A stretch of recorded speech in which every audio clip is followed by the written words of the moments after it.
Le MREX Talk, c'est l'événement incontournable pour tout investisseur qui veut apprendre vite et efficacement sans perdre de temps. Chaque session dure 20 minutes top chrono. Pourquoi?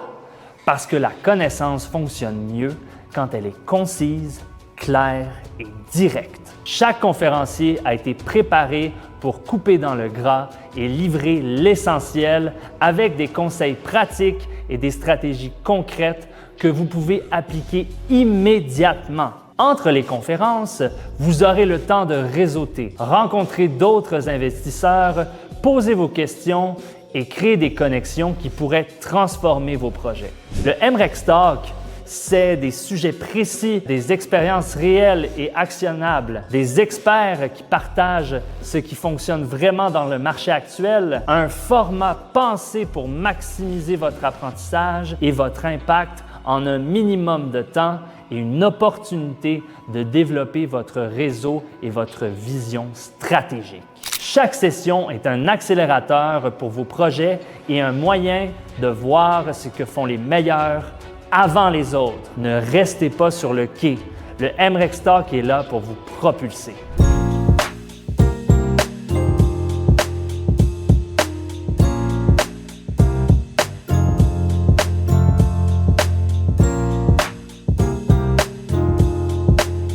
Bonjour tout le monde, bon mardi. Aujourd'hui, content de retrouver Mathias Haché pour discuter de l'avis 270 de la SCHL. Un avis dont on avait discuté il y a déjà plusieurs semaines parce qu'il avait été diffusé le 12 février dernier.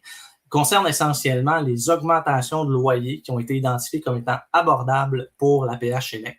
Il y a des changements importants, puis plusieurs questions vont s'en suivre, là, vous allez le voir, au sujet de cet avis-là et surtout de comment est-ce que les investisseurs, promoteurs, propriétaires devront se gouverner dans le futur.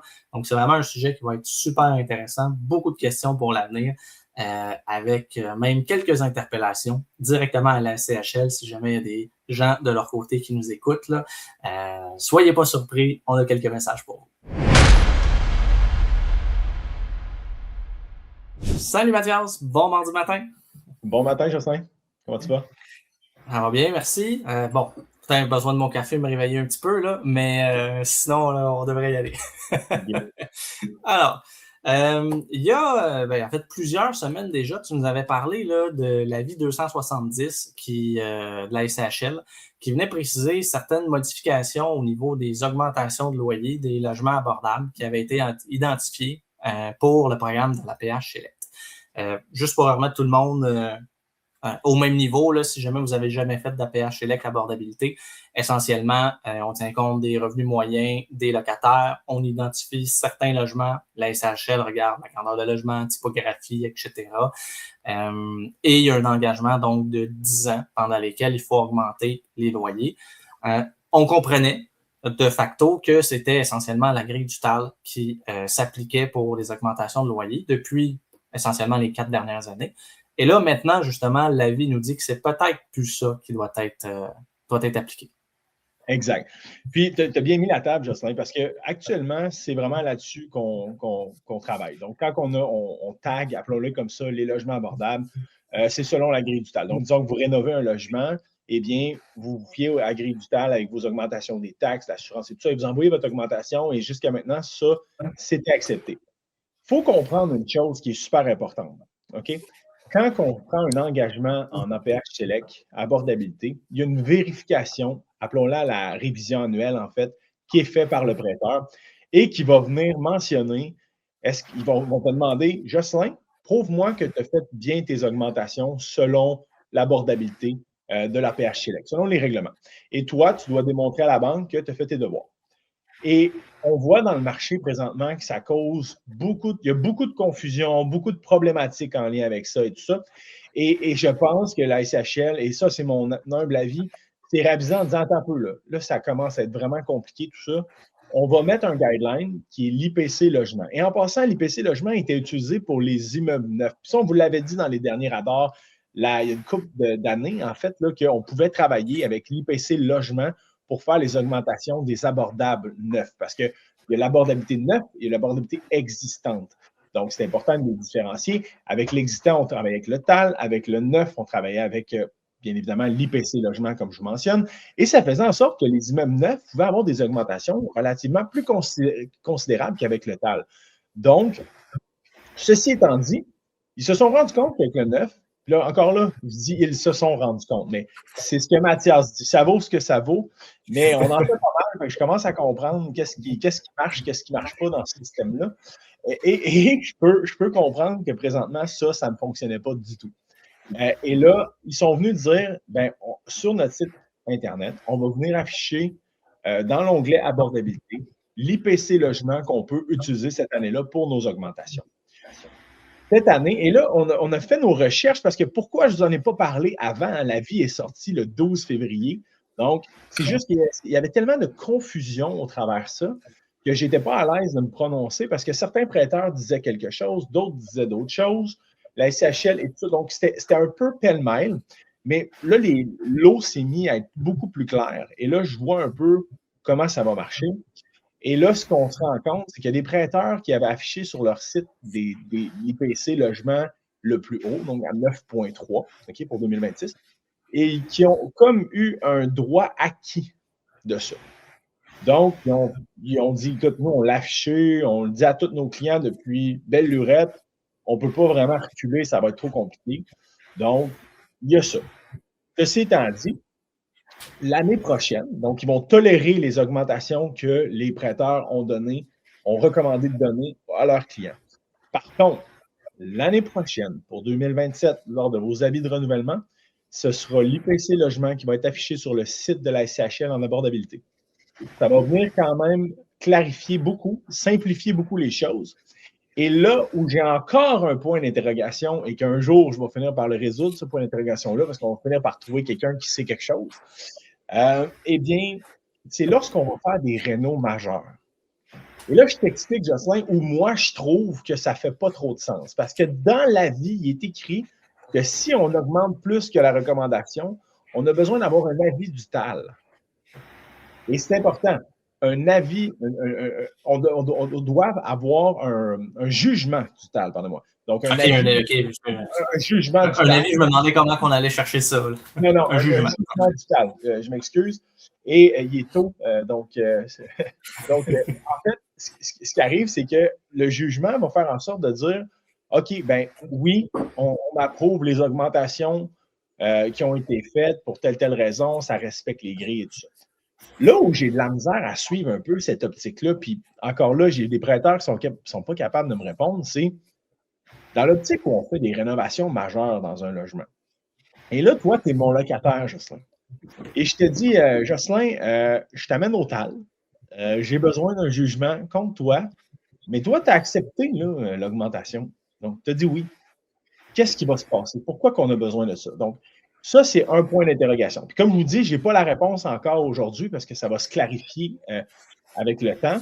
Potentiellement que seulement la grille du TAL remplie là, avec une justification, ça va passer. Je pense, j'ose croire en tout cas que ça va passer. Mais si ça ne passe pas et qu'on doit aller au TAL pour avoir un jugement, imaginez le line-up, les délais que ça va créer. Parce que là, les greffiers spéciaux vont être débordés, les juges aussi. On le sait, au Québec, on a une problématique de tribunaux qui sont engorgés. Le TAL ne fait pas exception. C'est d'ailleurs pour ça qu'ils ont simplifié de 13 critères à 4. Puis là, la SHL ferait faire le contraire. Ça serait pas étonnant. Non, mais on a un problème de bureaucratie au Québec, même je dirais au Canada, on s'entend. Maintenant, ce que ça pourrait être ça, c'est ce qui est divulgué dans la vie. Et je ne suis pas capable. Il y a plusieurs prêteurs, puis des hauts placés là, dans les banques, qui ne sont pas nécessairement capables de dire c'est comme ça que ça va être traité. Et je vais plus loin, Jocelyn. Tu es mon locataire. Tu quittes. Oui.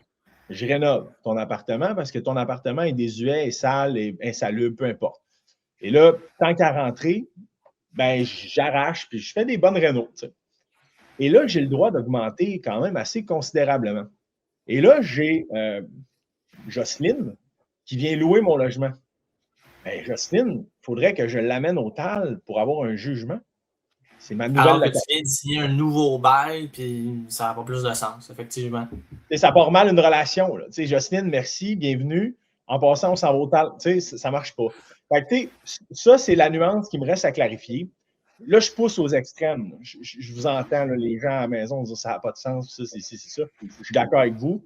Puis potentiellement que ça va être correct de dire, regarde, j'ai ma grille, ça fait du sens, il n'y a pas de problème. OK, vas-y, pas de problème. Je pense. J'ai encore un autre problème, moi. Parce que je ne veux pas complexifier l'affaire, là, mais ce que la SAHL décide a juridiquement aucun impact sur ce que le TAL fait de son côté. C'est deux paliers de gouvernement complètement différents. Donc, ça veut dire que les années où l'IPC logement est plus bas que la recommandation du TAL, ou puis que la grille de calcul, pas juste la recommandation, mais vraiment la grille complètement calculée. Mais ça veut dire qu'en abordabilité, je ne sais pas, mettons que le calcul t'aurait donné 4% au TAL, mais l'IPC logement est à 2, pour dire n'importe quoi. Là, tu as le droit juste à 2. Le TAL ne chialera pas parce que tu es plus bas que le maximum calculé. Ça va. Mais mettons que c'est le contraire. Je reprends ton exemple de 9% là, qui datait de cette année. Mais mettons que l'année prochaine, l'IPC logement est encore à 9, mais que le TAL autorise juste, encore la même grille que le calcul, 4%. Tu ne pourras jamais aller chercher 9. Parce que même si tu amènes ton locataire pour lui dire « Hey, oui, il accepte, puis je veux un jugement sur le 9 », ça va être refusé. Le TAL ne calcule pas sur un IPC logement, il va calculer ça à 4%. Ça ne fonctionne pas. Et je suis d'accord avec toi, mais j'ai la réponse à ça. C'est le plus bas des deux. Là. Ça va être logiquement. Ah, ben là. C'est pas mentionné, mais logiquement, c'est pas. Je pense que la CHL met un barème de dire il y a eu de l'exagération, on va se le dire. C'est sûr qu'il y en a eu. Maintenant, c'est comment ils font pour gérer cette exagération-là? Eh bien, c'est en mettant un seuil maximal.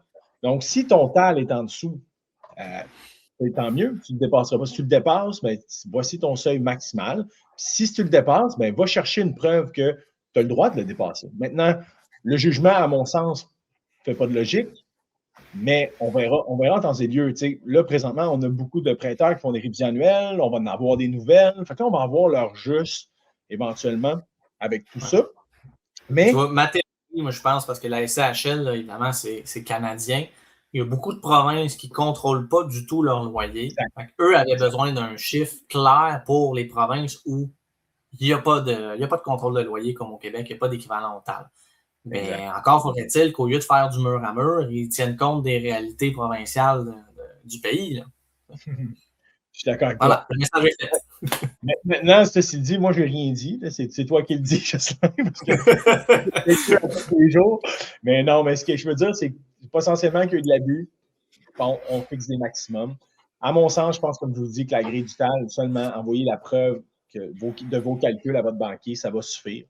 Maintenant, ça se peut que ça soit plus. Tu sais, si tu arrives avec une augmentation de 15%, 18%, qui est très considérable, ça se peut que qu'ils disent « Hey, ça me prend un jugement, ça me prend une décision rendue. » Donc, à voir dans le futur, mais ça va complexifier beaucoup les choses. Puis tu sais, il ne faut pas oublier une chose aussi. Là. Il y a beaucoup d'immeubles qui vont être sur le marché en vente avec des engagements d'abordabilité, des engagements d'efficacité énergétique qui vont avoir été réalisés.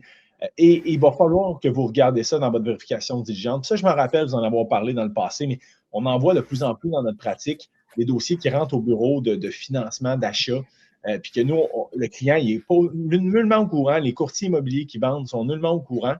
Puis à un moment donné, nous, dans notre pratique, on vérifie tout de A à Z dans cette transaction-là parce qu'on a appris avec le temps les choses à savoir puis important à mentionner lors des achats. Puis on se rend compte, nous-mêmes, en tant que courtier hypothécaire, qu'il y avait de l'abordabilité, puis que là, le vendeur, il n'a pas respecté du tout son engagement. Donc, il a augmenté considérablement les loyers. Mais là, nous on dit à notre client, écoute, tu as un engagement d'abordabilité là-dedans avec la SCHL. Est-ce que ça va te causer problème à toi? Potentiellement, non, parce que quand tu vas arriver à la SCHL, c'est le vendeur qui va se faire taper dessus. Mais somme toute, tu vas avoir à respecter cet engagement-là. La SCHL ne va pas dire « Ah, tu vends, pas de problème, on va annuler toute cette abordabilité-là, puis on va te laisser passer. » Il y a des négociations qui vont être faites du cas par cas aussi, bien évidemment, par les souscripteurs. Mais mettons qu'on n'avait pas rien vu, puis on avait décidé d'envoyer ce dossier-là, bien là, il a fallu que le vendeur corrige le tir. Et ça, c'est des points qui sont quand même relativement importants quand vous faites votre vérification diligente. Donc, ajoutez ça dans votre liste de vérification diligente, tout ce qui est engagement, tout ce qui est respect des discussions qu'il y a eu avec la SCHL pour des dossiers APH-SELEC, c'est super important à partir de maintenant. Oui, tu le fais réaliser effectivement qu'on n'en parle pas assez, mais là, ça fait 4 ans que les programmes APH existent, donc on va commencer à le voir de plus en plus. Puis à moins, on s'entend, je n'ai pas lu ces contrats-là, j'ai aucune idée qu'est-ce que ça contient, mais à moins que les contrats avec la SCHL prévoient spécifiquement que les obligations sont transférées à un éventuel acheteur, puis que la personne qui a souscrit à l'APH s'est engagée, normalement, le nouvel acheteur n'est pas lié. Le problème, c'est que la SCHL est en position de monopole. Fait que l'acheteur, à moins de s'en aller en conventionnel, il va être coincé aussi d'une façon ou d'une autre. C'est là que la SCHL a le gros bâton, clairement. Puis je vous mentirais en vous disant qu'on sait comment ça va se passer. On ne l'a pas vécu encore dans des grosses discussions, des choses comme ça. On en a eu des dossiers, mais il y avait le respect. Tout avait été respecté, nous, ceux qu'on a fait. Maintenant, quand ce n'est pas respecté, c'est des discussions qui vont être à l'interne selon ce que le souscripteur et l'approbateur qui est au-dessus du souscripteur va dire. Il va dire hey, moi, je ne suis pas à l'aise avec ça. Vous prenez un engagement d'abordabilité de 10 ans, puis vous avez, mettons, 3 ans de fête. Ben là, c'est qui va l'assumer, tout ça. Fait que, clairement, le vendeur va être dans le pétrin parce que s'il se rend compte qu'il n'a pas respecté son abordabilité, c'est un défaut technique à la SCHL. Donc, ils peuvent tout simplement vous dire ben, viens nous revoir quand c'est corrigé ou même viens plus nous voir, toi, c'est un pattern, on ne veut plus t'avoir. C'est important. Et tu l'as si bien dit, Jocelyn. On peut malheureusement pas se passer de la SCHL actuellement, pas en date d'aujourd'hui. Les pro-formats ne font pas de sens. Les portes de sortie de construction ne font pas de sens. Les portes de sortie quand tu fais une optimisation ne font pas de sens en conventionnel. Donc, si on avait d'autres options, il y a d'autres options pour l'acquisition. On a des prêteurs alternatifs, des prêteurs conventionnels. Mais quand on arrive à la sortie, stabiliser notre prêt, avoir un actif stabilisé à un taux d'intérêt plus intéressant, c'est là qu'on n'a pas d'option actuelle qui fait du sens sur nos rendements. Parce que quand tu prends le temps de calculer comme il faut tes tris, si tu n'as pas de porte de sortie en APH-SELEC, c'est difficile. Très difficile. 100%. C'est une chose qui aiderait, parce que oui, on parle d'abordabilité, mais encore là, l'abordabilité, l'enjeu, c'est quoi la définition de l'abordabilité? Pour la SCHL, c'est une grille de calcul qui est établie par ville ou par région métropolitaine ou dépendamment du qualificatif, là, je ne me souviens plus, qui date de 2019.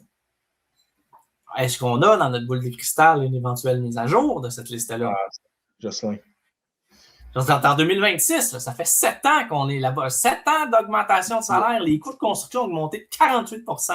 Les salaires d'à peu près 50 % dans les dernières années. On est encore sur une grille de 2019 pré-pandémie. Excusez, mais on peut-tu se mettre à jour, s'il vous plaît? Là? C'est peut-être mon café qui me rentre dedans le matin, mais... Jocelyn, ça fait 4 ans que je suis panéliste conférencier au forum. Je côtoie la SCHL sur mon panneau. Je suis tout le temps sur le panneau de financement. À chaque fois, c'est une question qui revient. Puis à chaque fois, ils disent ça s'en vient. C'est ça, depuis le début. Donc, premièrement, j'y crois plus. C'est comme le Père Noël, j'ai abandonné. Deuxièmement, la journée que ça va arriver, puis ça, je l'avais dit dans quelques radars. Puis j'avais dit, puis je me disais, c'est tellement politique. Imaginez un ministre, parce que c'est un call des ministres, là. C'est un call des ministres qui va dire OK, vous pouvez release la nouvelle grille d'abordabilité avec les nouveaux revenus.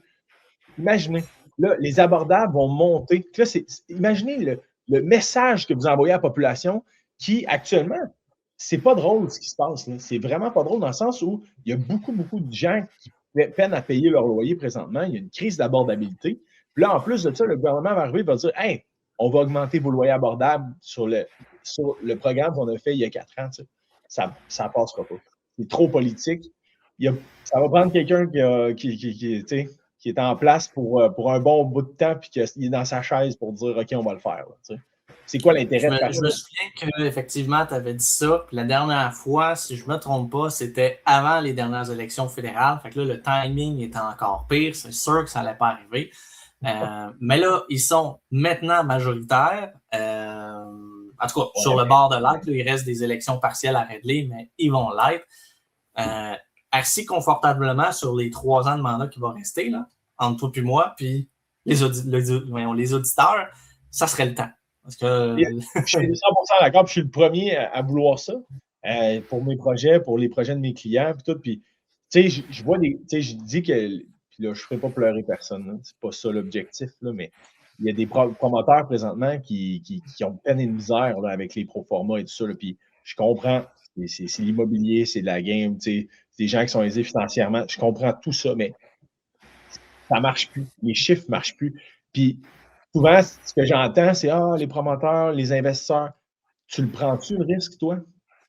Toi, tu prends-tu un risque, toi? Non, tu n'en prends pas. Donc, ne juge pas ceux qui en prennent, puis ça vient avec ça. Moi, je ne pense pas qu'on va voir ça tôt. Je le souhaite. Je pense que c'est un cadre qui est difficile à donner du gouvernement. Puis là, je pense qu'ils ont d'autres chats à fouetter aussi avec la CO, mais avec tout ce qui s'en vient. Là, mais ça, c'est une autre discussion. Mais oui. C'est parce qu'à un moment donné, ils en veulent l'abordabilité. Là, il y a 4 ans, avec les données de 2019, bon, ça faisait au moins un peu du sens. Mais à un moment donné, au fur et à mesure que les années passent, ça devient de moins en moins intéressant d'en faire. Fait qu'éventuellement, là, on est peut-être rendu sur la ligne, mais on n'est peut-être pas dépassé. Mais éventuellement, elle va être dépassée, cette ligne-là, où là, les promoteurs, constructeurs, propriétaires vont dire « Je ne fais pas d'abordabilité parce que les proformas ne fonctionnent carrément plus. » Point. Okay. Ça, rendu là, c'est la population qui va perdre au change. C'est ça l'affaire. Je ne sais pas s'ils réalisent ça. Je suis d'accord avec toi, mais ils n'auront pas le choix d'en faire quand même. S'ils veulent que leur projet lève avec les tris, ils n'auront pas le choix d'aller chercher le 100 points. Surtout avec les taux d'aujourd'hui. Là, avec les taux qui étaient plus bas, ben là, c'est peut-être transitoire, tu me diras, là, mais avec les taux plus bas, les proformas fonctionnaient avec l'efficacité énergétique. Là, on s'en vient au 30 septembre avec l'efficacité énergétique qui va coûter plus cher, qui va être plus difficile à atteindre. En plus. À 60% du code, je me trompe-tu? Dépendamment si t'es partie 3, partie 9. Mais partie 3, là, ça commence à devenir un méchant challenge. Là. Mais ça, on fera un autre radar là-dessus. Là, mais il y a clairement des gros défis. Puis là, on ne parle même pas du changement du code du bâtiment. On ne parle pas de tout ça. Là, je te parle juste des taux d'intérêt qu'on ne maîtrise pas. Puis je te parle aussi du changement d'efficacité énergétique. Puis là, en plus de ça, notre abordabilité, ben, faut le mettre avec des revenus de 2019. Tu sais, fait. Ça commence à être tough. C'est difficile. Des fois, je me dis, je vais aller m'ouvrir un shack à patates au Costa Rica pour vendre des hot dogs sur le bord de la plage. Ça va être moins compliqué. Puis je me rappelle que vraiment, l'immobilier, c'est sur le long terme. Puis que présentement, on a beaucoup de gens, on est proche de l'arbre, mais ils ne voient pas un peu la forêt derrière. C'est transitoire. C'est transitoire. Puis c'est une optique de vision long terme comme moi j'ai. Normalement, ça va. On va se le souhaiter. Mais voilà, disons que c'est pas sans défi pour nos auditeurs et investisseurs. Je retiens par contre le sujet du code de construction puis de la nouveauté là, pour un prochain épisode du radar. Ça va être le fun, je pense. Ça va être intéressant, effectivement. Excellent. Merci beaucoup, Mathias. J'espère que vous aimez les auditeurs. Bonne journée.